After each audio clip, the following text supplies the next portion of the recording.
and to the secure future where mental health support is accessible. At sa bituin ng paglaong 2020,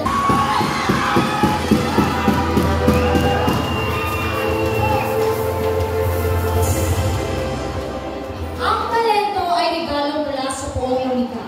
Regalo na dapat kasain, polarin at gamitin sa tama upang mas lalong tumibay ang ating kakayahan na makibahagi at tumatiwala sa ating sarili kakayahan. Hindi lamang para sa sarili, kundi para sa lipunan. Talentong nagmula sa Diyos, buong pusong ibalik sa Kanya sa pamamagitan ng paglilingkod sa ating maging mabuting individual. Sa pamamagitan ng tulay tungo sa ating tagumpay. Once again, enjoy Garganza Gallo, bituin ang natin!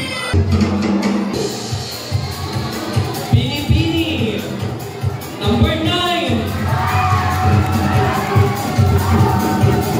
Our best and festival costume for Bini-Bini ng Paglaong 2024 is Bini-Bini number 9.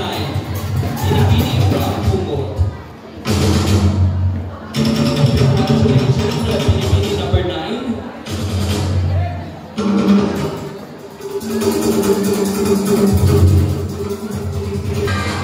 BC! BC! Bini-Bini number 8.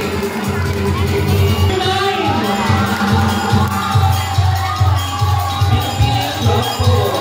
Our best and festival costume for Bini-Bini ng Paglaong 2024.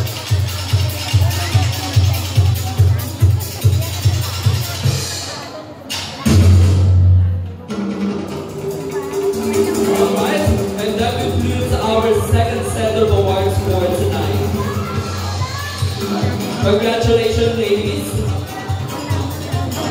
Thank you, ladies. Okay. Sa ating orator, hindi ko na isa-isahin kasi hindi ko makita yung mga pangalan. Sa ating tabulator. Ganun din po sa ating pinakamamahal na mayor na kung saan very supported sa lahat ng event ng ating barangay. Sa pagsilitra ng 38 foundation. Sa pagmamahala ng barangay Paglaong, sa pagpapuno ng inyong lingkod at ang buong council, ating pumunang pasasalamatan ng ating buong may kapalit na kung saan